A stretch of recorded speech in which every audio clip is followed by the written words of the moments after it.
Yo, what up? What's happening? We back at it again. It's the Wrap Up Podcast. Yes, sir. Episode 19. Yep. As always, brother, how you feeling, man? Feeling good, man. How about yourself, bro? I cannot complain. Everything is all good. All-Star game was dope. Parts of it. It had moments. It had moments. I think the only I ain't even gonna say downside. I say the only somewhat of a dry spot was parts of the dunk contest. Yeah. It was only one dope dunk the whole night. Really? Yeah, that was the Shaq joint. That was it. And that wasn't even a real dunk, really. But my man with the airplane. That was decent. With the airplane? Yeah, if he wouldn't have clipped it, it would have been straight. John Collins' dunk, that was decent. His dunks was equivalent to Chris Anderson's. Nah, and he made Chris Anderson was bad. And he made Chris Anderson was bad. The dunk over J. Cole with yeah. with D. Smith. That was fine. Nice. That was fine. I argue that. But yeah, Diallo's dunk, the jumping over Shaq with the honey dip, the arm in the rim. It wasn't a push off. He barely tapped Shaq. He barely touched him. So that was legit. He legit jumped over him. The actual game was dope. Yeah. The skills challenge was dope. So I like the fact that the skills challenge was competitive. Joe Harris was lights out for three. Yeah, he was. So, he was. For the most part, I thought the festivities was nice. For this new generation of ball, it was cool. Everything was cordial. I don't like the way you play in the All-Star game. I thought it was straight. No, it was okay.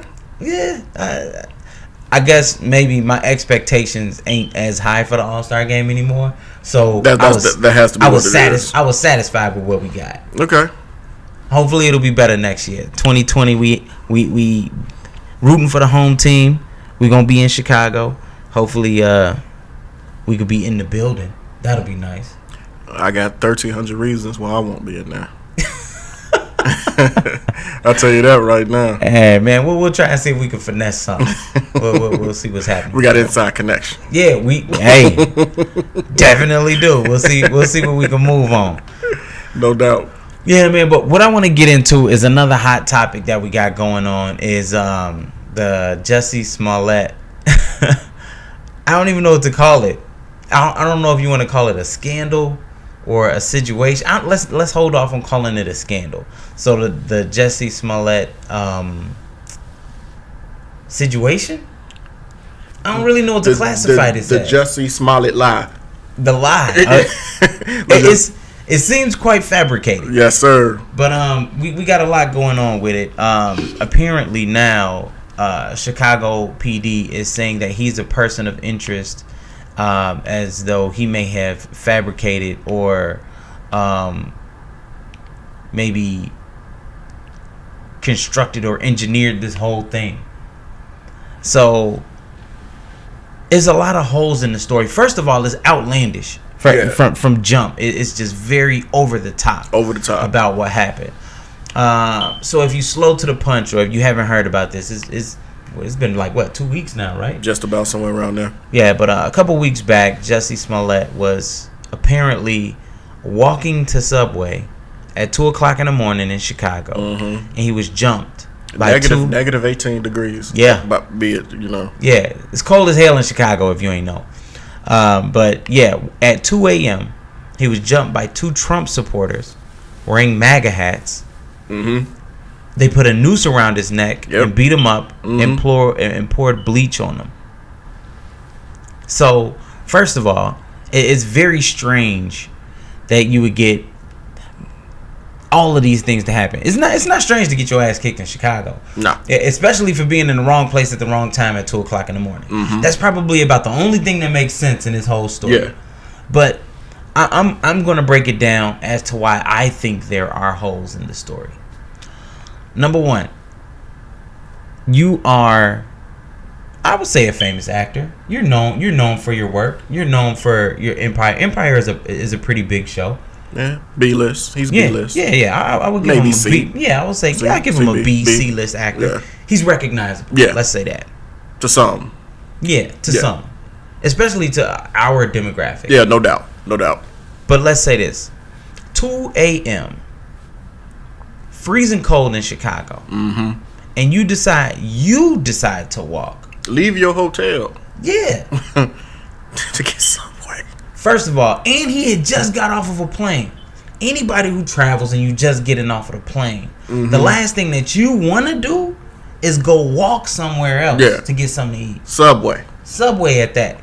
And okay, let's just say this: you hungry and you want to get something to eat. I dig it. He was at O'Hara. He was at O'Hara. You have plenty of people who will go and get you this stuff. You got runners all day. It don't matter if it's 2:00 in the afternoon or 2:00 in the morning. You famous, dog. You got runners to say, hey, you make a quick phone call, boop, boop, boop, boop, boop. Yo, go get me a steak sandwich. I want to toast it with provolone. Yeah. You know, spinach, mayo, whatever. Yeah. You got somebody for that. That's right. But, okay, fine. You going and you walking at 2 a.m. But to me, that's strike one. Strike two is this. The MAGA hats. It's too convenient. Here's the reason why I think it's convenient. The MAGA hat, Make America Great Again. For just those who you don't saying know. this, I'm trying not to laugh, baby. It's dumb. It's really dumb. But wild, let's paint the picture. First of all, a MAGA hat, a Make America Great Again hat. Yeah. What is it? It's a statement piece, right?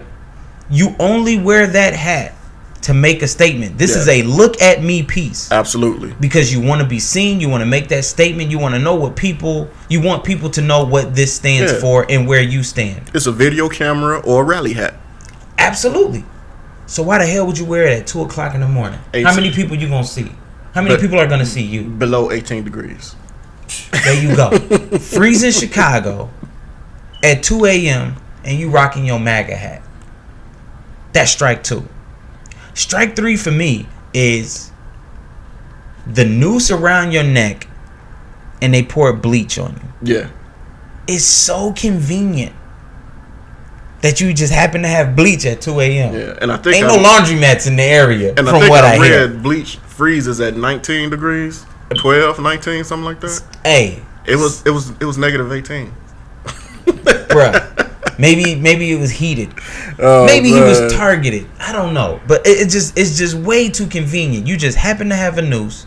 You happen to have bleach at 2 a.m. Two guys in MAGA hats. Now, his original story, I might be wrong, but I could have swore his original story is he said he felt like they were two Caucasian males. See, I didn't hear that part. I heard him say that it was legit two white cats. Okay, so two white cats. But now all of a sudden, the two main suspects are Nigerian. Nigerian. First of all, if you guys don't know what Nigerian pigmentation looks like, they're rather on the dark side. Yeah. Furthest spectrum from a Caucasian male. For me. Yeah, right. Exactly. So it's too many holes in this story, bro. It's way too many holes in the story. It is the MAGA hats, the noose, the bleach. You getting jumped at 2 a.m. They calling you racial slurs and derogatory slurs in conjunction with, you know, your sexual orientation. It's just way too much going on. It's just over the top. You know what it sounds like? It sounds like an Empire script. Something that's just super over the top. And I felt like it's staged. I hope I'm wrong. By all accounts, I hope I'm wrong. Not that I'm saying I hope that this happened, but I hope he isn't lying about something so stupid. I mean, I personally, I don't have any other way of describing this entire situation but to be very, very stupid if he's lying about it. I find it hard to believe that this really happened. My thing is, I want to know what was he looking to gain. It's said that he has an album coming out. We already know the show is about to come forth, but why would, especially with the climate that we're living in, and especially the way, well, he's not a Chicagoan, so he doesn't care about how Chicago looks and all of that. True. This actually worked in his narrative. Yeah. My thing is, what did you just want? 15 minutes of fame? Did you want sympathy? Like, it's no reason to even do any of this. That's my point. Because we're not talking about Empire. No, and this is not going to help him sell it out. First of all, you would have sold the albums. I'm not saying that he was going to go platinum or anything, but I feel like the amount of albums that he would have sold that with or without this incident. Mm-hmm. He is who he is. He's a talented dude. So I felt like, his talent would have took him as far as the song went. If the song was good, it would have popped off. If it wasn't, then it would just be like, he released the album. We still know him from, Empire. But I just don't understand. I still can't wrap my mind around the fact that this would have helped you in any way. So, we're going to find out a lot once they press my man with charges.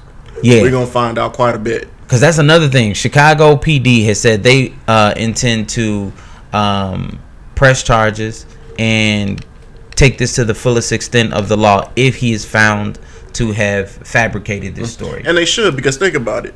They spend 2 weeks of manpower in Chicago where we need not saying it's a bad place, but people know the news of Chicago. Right. We need all the force we can get to work on real stuff. Like the missing postal worker. Absolutely. Chick. Shorty been missing for almost 2 months? Yeah. Something like that. Or it might be less than that, but she's definitely been missing for at least a month. Really? It might be longer. And we running around behind Jussie. Right. And they said he had some broken ribs, and all of a sudden he ain't got no broken ribs. There's a little scratch on his face. It's gone. And ain't nothing wrong with dude. No. Again, I'm not taking it lightly. If it happened, which I don't think it happened, if it happened, is bad, because he shouldn't be targeted or attacked for his sexual orientation. But it's just way too outlandish. It doesn't make sense. It don't sit right. Your whole story just seems off. So what do you feel his community will say about this? Because this kind of is a blemish on that community. Okay, so that's what I was going to ask you. Are we talking about the black community, or are we talking about heterosexuals? Or the LBG? What is the LBG? Yeah, we talking about the LBGTQ. Oh, okay, yeah. I don't know that. How do you think they're going to respond to this? Because I haven't seen anything where they've responded or distanced themselves or said that we're still, with them. I haven't seen anything. I haven't either. I think they will wait until all of the facts come out before they say or do anything. But guaranteed they will say something. They are a very prominent, flamboyant voice, so they're gonna say something, I'm sure. What that'll be, obviously we gotta wait until the determination and all of the the dust settled, the smoke clear, and see what's what to it. But it's a setback in my opinion.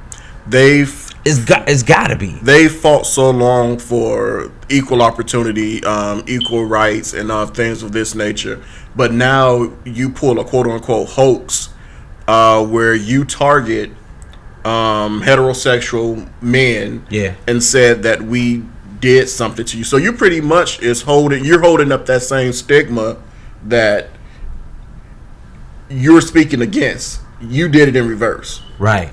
Yeah. If anything, you're hurting the cause that you thought you were going to help. Yeah. But my thing is, I really want within the next week or so, or whatever, somebody need to put somewhere what is the reason that he decided he wanted to pull out a random story. People say, news say, blogs, whatever, that he was going to be written off of what's the name of the show? Empire. But Fox has already said they have no intentions on writing him off. I don't know if that's true or not, because in my eyes, from what I see on the trailers and things, he's a central character, like a central character. So it's a bad look for one. Forget that he's homosexual, gay, whatever. It's a bad look for black people.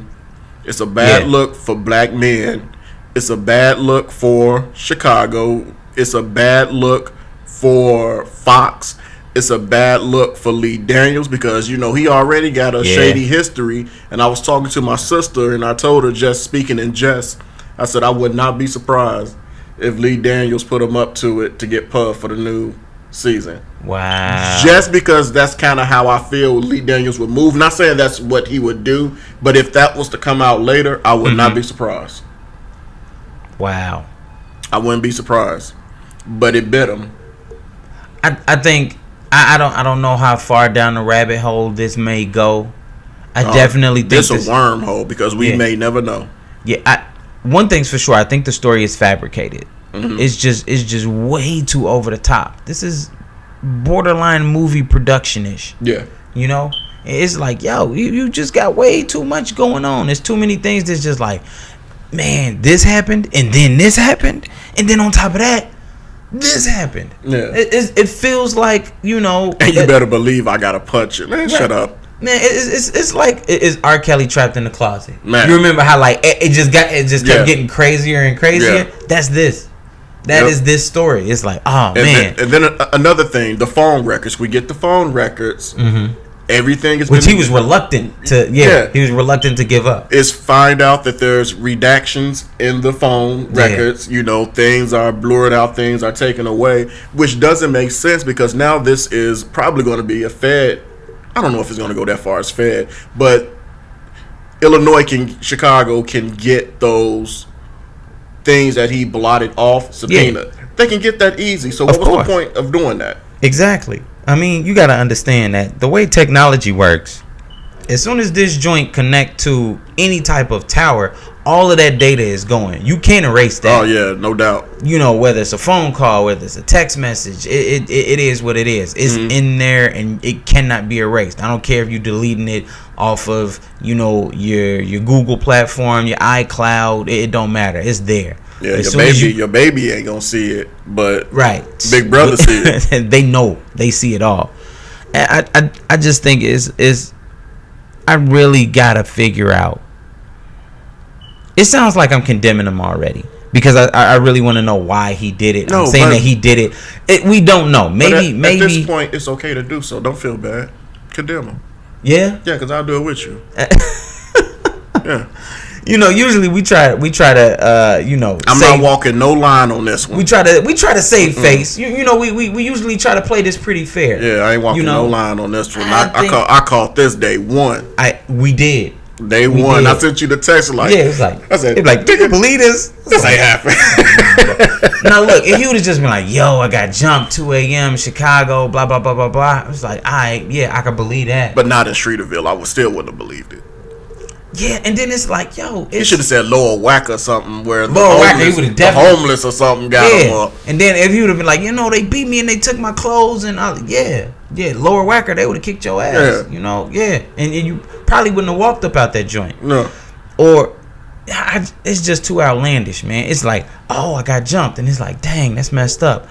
And then they put a noose around my neck, and it's like, word. Yeah. And then they start calling me gay, racial slurs, and they pour bleach on me. Like, get the fuck out of here. No black eye, no busted lip. Nothing. Yo, if you get jumped, I don't know. I ain't even gonna say it's a Chicago thing. I'm not gonna say if you get jumped in Chicago. And you know it's skin tender because it was negative 18 degrees outside, man. If you get jumped anywhere, bro, you said it's skin tender. Easy to split open. Yo, but on the real, if you get jumped anywhere by two guys, you probably gonna be busted up pretty good. This man did a TV interview. Man, what a week later? Not a scratch, not a bruise, a bump, no blemishes on his body or nothing. It's like, come on, bro. And you black and homophobic and they racist and that's all you came out with? Bow Wow girlfriend messed him up and she by herself. She told Buddy up worse than this. Bow Wow still got scars and scratches. And that was a month ago. Come on, bro. And you telling me two dudes beat you, tied a noose around your neck, poured bleach on you, and you left without a scratch? Come on, dog. See, at first I thought it was a liaison that went wrong. Yeah. A late night rendezvous. That didn't go right. But I ain't know my man was making his own series. Man, over here. You know, this is just too outlandish, man. It's too far over the top. And at this point, you got to try to get out in front of it. Yeah. Because you didn't already burnt too many bridges. It's already too far gone. So to me now, it's just like, it's time to call it off. and try to see if you can get out in front of this or try to find a way to save as much face. It ain't nothing to get in front of. It's nothing for him to save. The only thing he can do now is give us the reason why. He's done. Yeah. He's done. If it comes out to be legit that this did not happen, or this will end his career. Even if it did happen, but the police cannot collude some form of, hey, he's done. Yeah. He's done. It's over for my man. It's gotta be. I wonder if he had a Subway receipt. No, he probably didn't. I guess he didn't make it to Subway. I don't know. I'm just trying to figure out, like, yo, how did this happen, bro? You know those hotels downtown, those 5 stars, they 24-hour room service. He ain't have to go nowhere. That's what I'm saying. And who wants Subway at? Hey, that's my thing. It's like, I'm playing. Look, if you did want Subway at 2 a.m., you got somebody, you got a runner. Uber Eats. Straight up. DoorDash. Grubhub. Postmates. Yes. Everybody delivering to you, bro. Negative 18. Yo, and I'm not walking to my car to start it up. Exactly. And negative 18, and you got to walk. I'm just going to be hungry until tomorrow. Man. And then you had a drink you some water and get an aspirin and go to bed. You know what I'm saying? Call it quits. Be like, yo, but tomorrow morning I'm gonna throw down. I'm finna give me an omelet. I'm gonna have 2 waffles and a pancake, 6 pieces of bacon, 2 sausages. You know what? It's just like, I'm gonna be super hungry tomorrow. That's what it is. You know what's gonna come out? God forbid. I wonder if they're gonna play a bipolar card, or he's not mentally stable. Oh, that'll be so whack. He's been going that'll through some things. We've been trying to get him help. Yeah, you never know, man. Get the fuck out of here. You never know. That man. Listen, if that's the excuse, first of all, I think if it comes out to the fact that he lied about this, I think his career is done. Yeah, it's a wrap. It's over with. It's done. It's absolutely a wrap. It's curtain. It's no coming back from that. But in the event that it does end up coming out to be that this is true, then what does that say? How should I put this? What does that say about the lifestyle that these, I ain't gonna say these people, that sounds bad. What does it say about the lifestyle that that homosexual people lead, that puts them in this situation? How unfair is that? I don't think it's a stigma on the gay people in terms of the lifestyle, because it could have been a straight dude getting a prostitute or whatever. So and then he get drunk by the prostitutes? Yeah, so that sounds just as outlandish. So they could have been Eddie Murphy in a I ain't gonna say that, man. Eddie Murphy and the transgenders. You know where I was going, but I don't want to do that, man. But no, I'm not gonna say that, because whatever you do behind your closed doors, you do. That's what you do. It's just right. This is about Jussie. It's not about the gay community, the black community, the racist community. No. He made it about that. Yeah, he did make it about that. But the true situation is Jussie and the Y. True. Jussie and the Y. But that's what I'm saying here. And now let me clarify some things. But first of all, he made it racial. He did. Well, I don't. Again, that's us condemning him. No, he made it racial. He made it homophobic. All of that. He made it. He's about laundry. He made everything. He made it about laundry. Everything. This is black and white. My colors ain't colored no more. They poured it on his neck. He ain't got no bleach spot in the back. None. He ain't got the Michael Jackson spot, the vitiligo patch. Man, I'm just saying, man. If it comes out that he fabricated this thing, he made it racial. He made it about his homosexuality. Yep. And all of that. My thing is this: is that in the event, let me backtrack, because I don't know if the context in which I said it may have been callous, so to speak. If this is true, if everything that he said happened and it really did happen, and he got jumped or what have you, whatever, does this shed more light or awareness on the fact that it's still unfair to be gay or to be bisexual or transgender or whatever. Nope. Because this was from a gay man that said this. So we have to throw all that other perceived notions or stereotypes go out the window, because this was someone from that particular community that came and brought these allegations against whomever. So it wasn't like you and I saying something homophobic to somebody, and this was someone in the community that said this happened, and it possibly has not happened or did not happen. I dig it. So it's nothing he can do to spin it. It's nothing. I don't think the LGBTQ community is even going to speak on it. They're going to distance themselves from it, because you can't. He didn't even cry wolf. He straight out lied. So you can't lie, and then they say that things are happening to them that's homophobic, and you being probably one of their biggest mainstays, if you will, in terms of getting awareness out, and then you do this. It's a black eye on them, and they have nothing to do with it. Meaning whatever the organization is, the pride organizations and things, the no hate organizations, it's a black eye for all of them. Yeah, he's creating a bigger blemish. Yep. So it's obviously we gotta wait for some more facts to come out. We gotta wait for some more details, but it doesn't look good. It didn't look good from the jump, but now it just looks even more fabricated. Especially since these two Nigerian dudes were arrested and then released. Yep. And maybe I don't think I got the facts wrong on this, but the fact that they said that he put them up to it. He put them up to it, so to speak. And they were extras on the show. Yeah. So these are people who maybe not. I'm not saying that they had some extensive relationship or he kicked it with these guys outside of the show, but he possibly knew their faces. I believe I read something where he did pay them. I believe.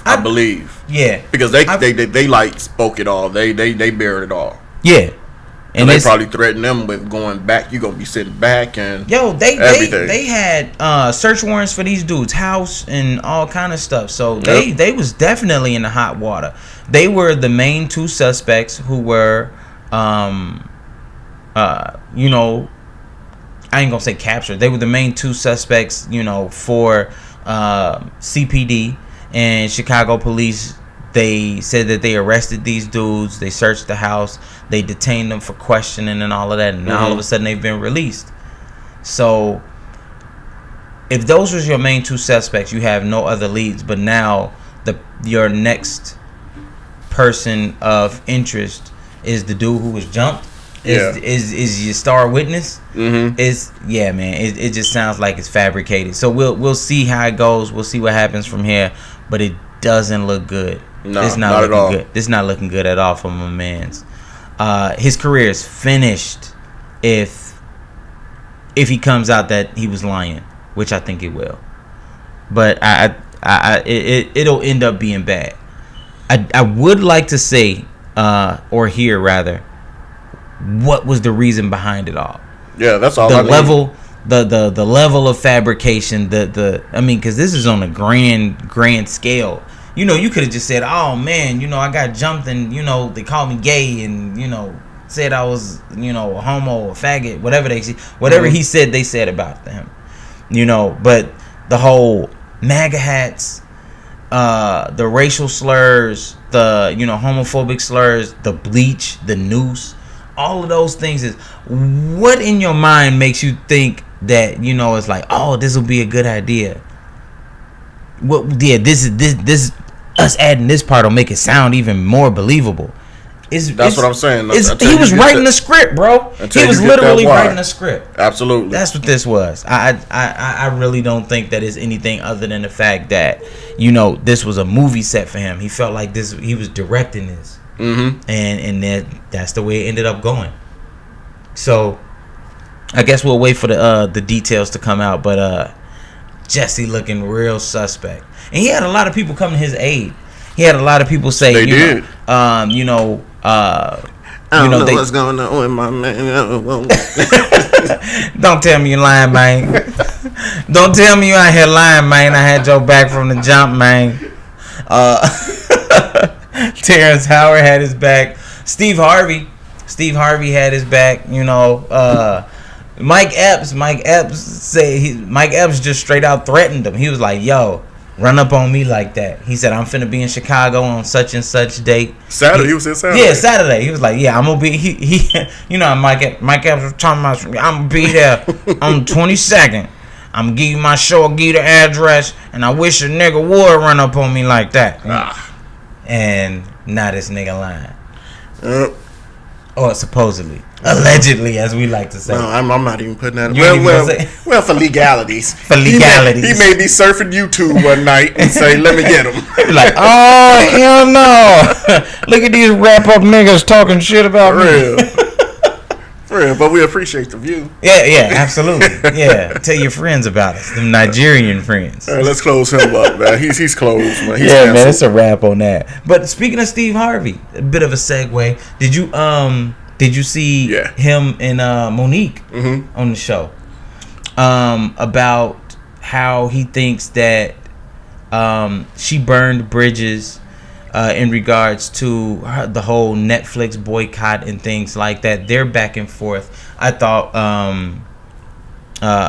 I'm not going to say back and forth like it was an argument, but their discussion, so to speak, was really intriguing. To me, they was arguing. You think so? But once they realized they was arguing on live TV, and they kept saying that how they wanted to save face and didn't want to make it look like two black people arguing on TV. They was arguing. And it was fine until Steve... always, for some reason, lately, since he wrote that book, he wants to be everybody's Uncle Steve. You're not Dr. Phil.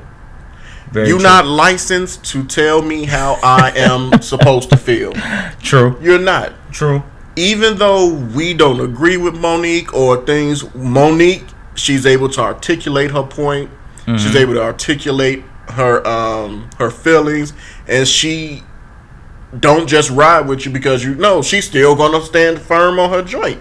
And I like that about her. Yeah, and for him telling you need to, why does she have to go apologize to Oprah and Lee Daniels and they not apologize to her, which we know it's not going to happen. Right. Oprah ain't about to apologize to no Monique. At all. And Monique ain't going to apologize to No, my thing is Steve, he got his views because people watched. They did. But sometimes you have to know when not to know. And when by saying that, I mean sometimes you just have to sit back and just let somebody do them. Meaning you can speak on and say, "Hey, I think you moving wrong. Mm-hmm. I think you doing this." But once you get into plead mode and they still holding firm, you just let that go. He didn't have to bring her onto the show to do that. Mm-hmm. She didn't have to go onto the show to accept that. So it's twofold. It's a give, it's a take on both ends already. I agree. But my thing, once they started the back and forth, and the debate wasn't a debate, or the hand for help was more of a judging and a you was wrong for this. You don't go tell somebody that's a star of their own right, even though it's your show, they wrong on national TV, unless it was already set up for him and Monique was aware that Steve Harvey was going to say, "I'm going to tell him now when we get out here, Mo, that you wrong." Yeah.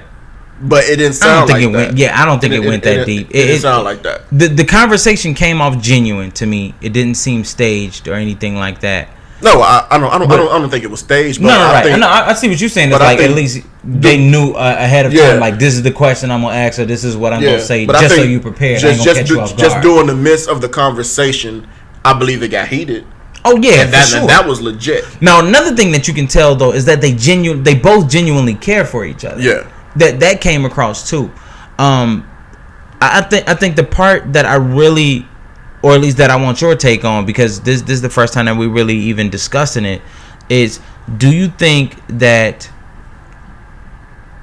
in a way, maybe a subliminal context, that Steve Harvey is telling her to basically compromise her integrity to catch the bag? It's like if you would have just shut your mouth and took the money, you would have been straight. Do you think that's what he's saying? That's kind of what I got out of it. That's what I feel he was saying, but didn't want to say it in a way that it would be disrespectful to her and wouldn't make him. When he was talking, I was getting Uncle Tom all through it. That's it. That's what I really felt like. Is because his whole thing was like, you can't do this in the money game, and everything was about money. But Monique's whole thing was about, this is about my pride, and this is about me being a strong black woman. And he's talking about, no, this is about the money, and you got to get the money, and then you could put all of that to the back burner. That's what I felt. And it's crazy the way she spoke of herself this go round in this interview. I've sided with her more in the Steve Harvey joint than I did a couple of months back. Almost a year now, right? Yeah, she's had more time to articulate. Yeah. So this came off more where she's always gonna talk and she's good at talking. But this she was composed, which she's always composed. But she was articulate in terms of her thoughts. She didn't let Steve bombardment sway her from. It's not about the money. She's gonna make money. Yeah, she was never overwhelmed throughout the entire interview. It's the fact that this is how I feel, and people are acting like I shouldn't feel this way because of who I feel this way about. Agreed. Yeah, I agree. I feel like the fact that she didn't compromise, it made me think like, okay, I have a better understanding of what you were looking to accomplish now. Now, don't get me wrong. If we rewind this, or if we reel this back a little bit, it's definitely plenty of times where I thought Monique was wrong. Yeah. And Steve made some good points, like with the boycott. He said, "Oh, you was just telling us to boycott, but you didn't say why, or you didn't go about what the boycott is about." I think she gave a why in the first onset. I think she gave a why. Okay, so I take that back. So yes, she did give a premise as to why, but how to go about the boycott. Like, are we boycotting this by saying like cancel your subscription? Are we saying we're boycotting this because it's until we get some action? Or so they're essentially, you just told us to go do something, but didn't tell us what to do. I felt like that's the only good point that Steve made. Well, I don't. Once again, I don't think that he did make a point. But when I hear the word boycott, that means it's over. It's canceled. I don't think she had to say anything underlying. She didn't say mute or pause your Netflix joint. She said boycott them. That means get rid, don't watch, stop viewing. That's all of that. I don't think she had to lay that out in context for people to understand what that means. Like when we say boycott Gucci, that means don't buy Gucci, get rid of your Gucci, don't use Gucci, don't say Gucci, don't, so I think all But even still, T.I. and them, they putting a timeline on it. They was like 3 months. That's stupid to me. If you not, why would you, and I know this is different than Monique, but we're talking about just the aspect of a boycott. Yeah, just aspect of a boycott, correct. What is 3 months going to do? Like we spoke about it last week when I said, so what? We're not going to roll with them until these new runners come out? Then when the runners come back, we back on? He may got some inside information. They about to come out with some new dad shoes that's about to be hot. And he said these going to be fly. You know, the boycott going to be over by then. Just like folks was killing Giannis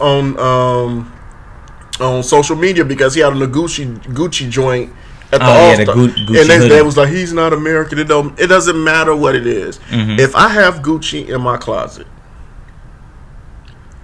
and I'm gonna keep it funky, you know me, I'm not gonna stop wearing my Gucci. I dig it. And the reason why I'm not gonna stop wearing my Gucci is I bought it, I paid for it. Yeah, it's not gonna hurt them. I like it. It's already paid for. It's already whatever. My thing is,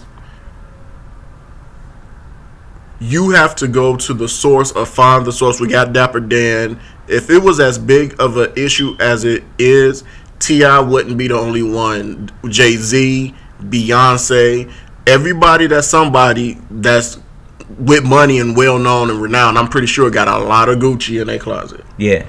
And if you think about it, it's less than a week, and we're not talking about this no more. Really. It's lost steam. We talked about that last week. It has lost steam. And that was on our Frango Mints episode 17, where we talked about that. Yeah. So that's the thing about the black community that I can't that it upsets me, where we're so passive on some things, but then we're so aggressive on things that don't matter. You know what I'm saying? If we wanted to end Gucci, you're not going to end the black community, even though we spend however $1 trillion it is in retail or whatever, or commerce, whatever you want to do. We spend a lot of money until something hot comes out. It was a link that I wanted to send you, but I forgot I sent it to you after the show, where it was from 1954, and it talked. It was called "Branding of the Negro." And it was kind of funny because it's true today, and that's almost 60-70 years later. Yeah. Where the white guy that was talking was saying, we have a hat here and the Negro loves the hat. We gave the Negro the hat and he liked it. We gave him another hat, looked just as well of the Negro, but the Negro did not want that hat because of the branding.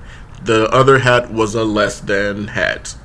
And I thought it was a voiceover at first, like somebody trolling, like making a joke. But I went and looked it up, and it was a legit 1954 campaign where they talked about the branding. I'm pretty sure it was some kind of social experiment or something. Yeah. The branding of the Negro, man. And we're still doing that to this day.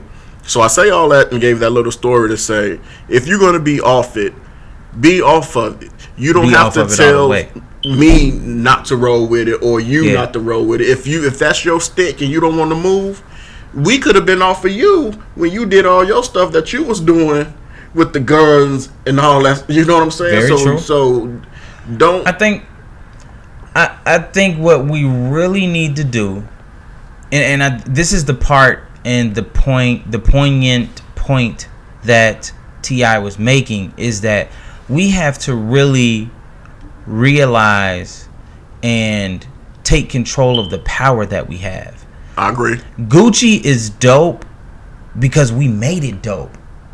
You know? I agree. I mean, it's like, black folks, was we really rocking Gucci, or were we aware of Gucci? Was Gucci popping before Dapper Dan made it dope in the 80s? I think it was popping, but it wasn't popping for us. We are the ones who consume it. No, it's all these designers, Versace and Ferragamo, and the Pradas, all that jazz. Once they realized how much a revenue generator hip hop was, they changed how they design. They marketed it towards us. Yeah, excuse me. They still have their higher end things that they don't want you to. This is not for you. This is for the Prince Charles and all of them. Yeah. But we gonna give you this zebra print, cheetah, fur line collar. Yeah. For you. So true. So we wasn't rocking the Gucci when it was just a regular Gucci plain dress shirt and a Gucci suit. We didn't want that. We wanted Gucci with the stopwatches and clocks and stuff on it, and the mono prints and all that. Because that's fly. That's the branding. Yeah, but then so that people know that this is what I have. So very true. But then we made that shit fly. You're right. So much so to a point that when they seen us with it on, they was like, "Yo, that is pretty dope." Michael Kors said, "Let me put some monograms on." You know what I'm saying? For real. And so right. We made that dope. We made it dope. So I think we need to understand our level of influence in everything that we do. We have the power to crumble Gucci if we want it. If we came and had a collective mind towards one common goal, we can make is Gucci as dope as we want, or make it mean nothing. No matter what type of marketing schemes or ploys that they have. Don't get me wrong, the branding of the Negro is still powerful and is still utilized to today. No matter if it's through advertisement, whether it's through music, whether you see it on TV or streaming or in the newspaper. The way that things are branded and the way that things are manufactured and presented is all a machine. You want to know why it won't work? This is just my opinion. It won't work because the dollar is new to us. Meaning the accumulation of wealth is new to us. So our brains, our subconscious, I'm trying to choose my words here. We gravitate towards certain things that mean stature. Mm-hmm. We gravitate towards certain things that means prominence, that means wealth, that means that quote unquote you've made it. I got you. You got on Gucci glasses now. I do. You know what I'm saying? And not saying you didn't buy the Gucci glasses because they was dope. You got this a dope frame, but also thank you, sir. The name on it was what? It's Gucci. It could have been Lands' End. If you saw Lands' End and Gucci and it was the same glasses, same price, which one would you buy? I dig it. I probably So with our dollar not being so us not having money and having so much for so long, this wealth that we're seeing in Black America is new. We've had riches and things in the past, but this where our dollar is more respected because it's the norm to see somebody rich that's Black. We're still learning how to live in this culture with our money. It's a very good point. You know what I'm saying? We was talking the other day, and we both talked about, not to blow horns or anything, we just spent $800 on gym shoes in a month. You know what I'm saying? Yeah, it's crazy. That's $1,000. Yeah. And all common sense was to say, put that money in the bank. Yeah. Yeah. You know what I'm saying? Or put it towards something more constructive. Yeah. And we're not by any means wealthy, but it's something that our people aren't used to having. Not saying your bills and our bills weren't paid or anything like that. We had extra, so we we treated ourselves. But instead of treating yourself, why don't you just treat yourself maybe twice out of the month instead of each week? 4 times. Yeah, you know what I'm saying? We went a little overboard, I will say that. Yeah. Know what I'm saying? And sending stuff today, like, hey, did you see this? Right. We so what I'm saying? Still plotting on the next week. For real. So what I'm saying is, just to make the this narrative short, is that for us and anybody of any impoverished group, meaning the brown, the Black, whomever, this is new to us. Not meaning new like yesterday new, but within the last 20, we can even go back to 30 years. Yeah. That's still new wealth. That's still new accumulation of wealth. So we still believe and have that mindset of, we came from the bottom, and when you make it, this is what you do. This is, you buy the car, you buy the big house, you have all the flashy clothes. So until that mind state, which I don't believe ever will leave, because flossing is what's popping right now, popping tags, flossing, doing what you're doing. Gucci is not worried about T.I. telling people to do this, because they know that people are. Floyd Mayweather was the perfect example of that. He is. And he richer than T.I. He is. But another thing, this has always been us. And I didn't see nothing wrong with what Floyd said. It's his dollar. I get that part. He says some things that I didn't quite agree with. Mm-hmm. But before I get to what Floyd said, I don't think it's nothing wrong with the floss. There's nothing wrong with showing off what you got. There's nothing wrong with looking good, feeling good. Because if you really think about it, that's what we've always done. Mm-hmm. Let's take it back to prior to our oppression. If you look it back, back to the Egyptians or the Moors, we was always still fly. Yeah. Draped in the finest silk and cottons and gold and true. Jewelry and emblems. If you look at our ancestry, we was always fly. But the difference is, it was yours. Exactly. Mm-hmm. That's the part that I think we need to get back to. Yeah. There's nothing wrong with the flossing. I think that's the main point that I'm trying. Ain't nobody trying to wear a coup. Ain't nobody, and that's my point. Ain't nobody wearing wool wear. Ain't nobody trying to say, "Oh, let's get a Nietzsche back up." Ain't nobody going around Carl saying, Kanai. "Let's get." Hey, Carl Kanai, he's back. You know, but ain't nobody saying you see Carl Kanai now. The only people rocking Carl Kanai is these kids that was born in 2000 that's in love with 90s fashion. Yeah, and the nostalgia. I mean, but that's what I really want to get to when I said we need to notice and identify with the power that we have to make anything famous if we rock it. Because first of all, every other culture, and I mean every other culture, has always been enamored with the black culture. Absolutely. Always. It's either they have adapted, appropriated, or outright stolen what we do, because either they feared it, they loved it, or they were or they knew the power of what it was. And that it's so, that last part. That's the thing. It's like, yo, either I am so afraid of this, or I love this so much, or I understand how much power that this has that I need to be a part of it. Or if I can't be a part of it, I might as well just take it and make it my own. So, and I'm not just talking about white people. I'm talking about every other culture. Every other culture has adapted what we do as a black people. It just is what it is.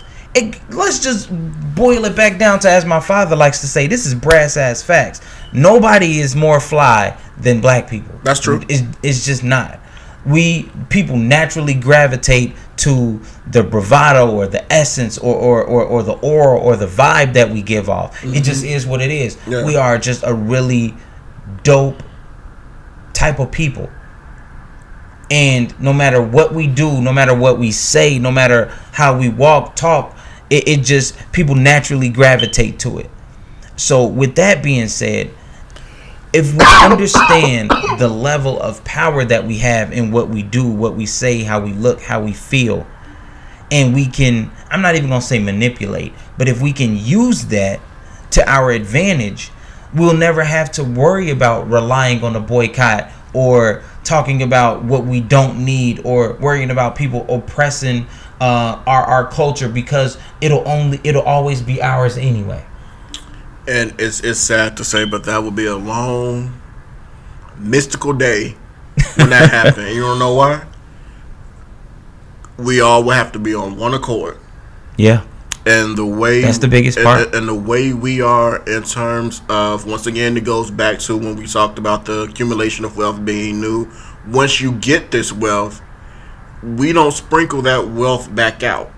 We hold on to it because we're afraid of it going away. Because we're not used to it. You are absolutely right. We hold on to it, and it's mine and my family, not extended family, just my wife, my husband, and children. Not cousins, nieces, maybe your mama. You maybe give mama a little something. Maybe give. But we hold on to things where it's an I as opposed to let me see what I can do to lift us or lift somebody else up.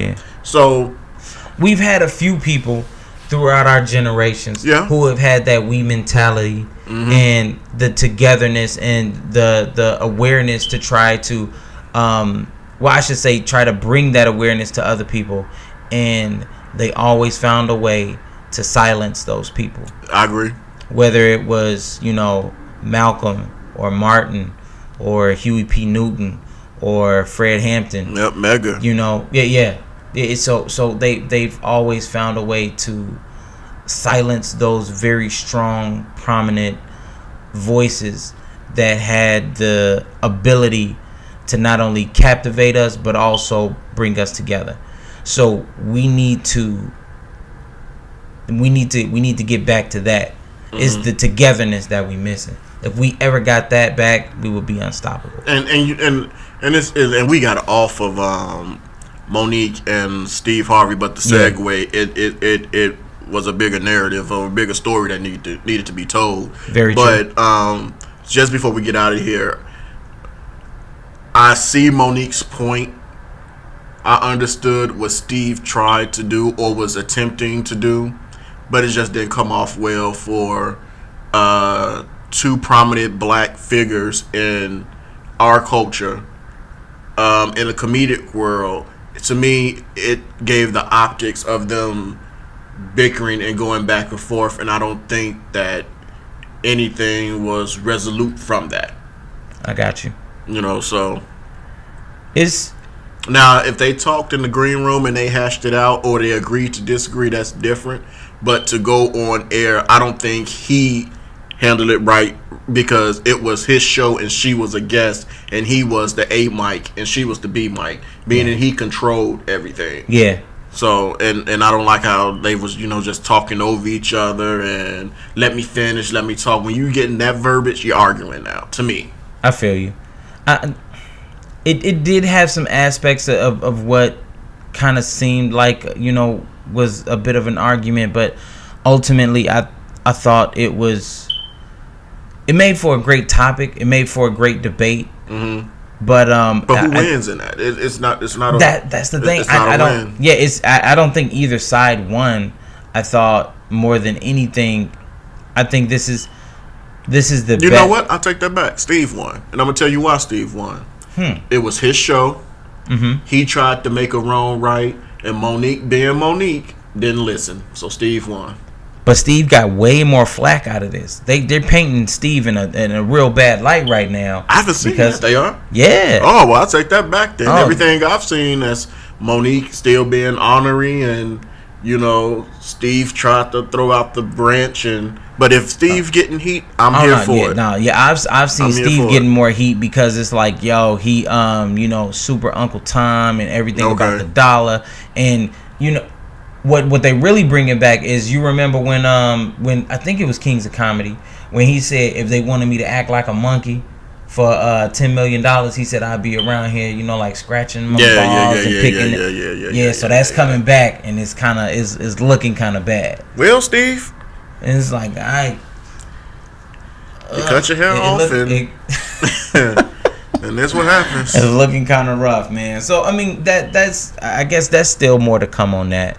And to see how that all ends up. But it ultimately, man, I think through all of this, we got to understand the balance of power that we have with everything that we do, and the money will come. Absolutely, but it shouldn't come at the compromise of who you are, what we are, and what we stand for. And that's what I respected from Monique, that I didn't really my personal thoughts on her behavior wouldn't allow me to see that until I saw it on Steve Harvey. Yeah. So big ups to her for finally being able to create the narrative in which a way I can understand and say, you know what, Mo, I finally see where you're coming from. Yeah, I agree. If she would have started her argument this way, I think it could have turned out a lot different. Yep. So shout out to her for just staying, because I don't know how I would have handled that situation. Because I'm kudos to her for that. Yeah, no doubt. Kudos to her for that. Kudos to Colin Kaepernick. For getting the bag. He Eric finally, Reed as well. Yeah. We don't know how much he's getting, but it's all speculative in terms of the amount. But it's talking 60, 80 mil. They deserve it. They deserve every dime. And he'll be playing next year. He will. I'm surprised that he turned down that the AAF. He didn't want to do it because he asked them for 20 mil. Yeah, I know. He didn't want to do that. I think that's a bit much. Because he probably knew that he's going to be back next year on somebody's roster. I think so. He'll be suiting up no time. Yeah. I'm glad he got that money though. Anyway, that's a wrap, man. Let us know about your comments, your take on the Jussie Smollett. I still want to call it a scandal because I think it's ridiculous. The Smollett farce. The farce. Yeah, I like that. That's a good one. That's a good vocabulary word. The farce. Let us know your comments and your takes on that. You think he lying? You think it's real? Is it fabricated? Whatnot? Let us know about your take with Stephan and Monique, and we're gonna keep rocking, man. We'll catch y'all back for episode 20 next week. Yeah, be sure to follow us on Instagram. The Wrap Up Pod. The Wrap Up Pod. Follow us on YouTube for the video. We got iTunes. We got Google Play, SoundCloud. Everything is under @The Wrap Up Pod. So just follow us, ride with us. We got some good content. We goofy, but we serious at the same time. No doubt. All right, y'all. Peace. That's a wrap. scared my piece.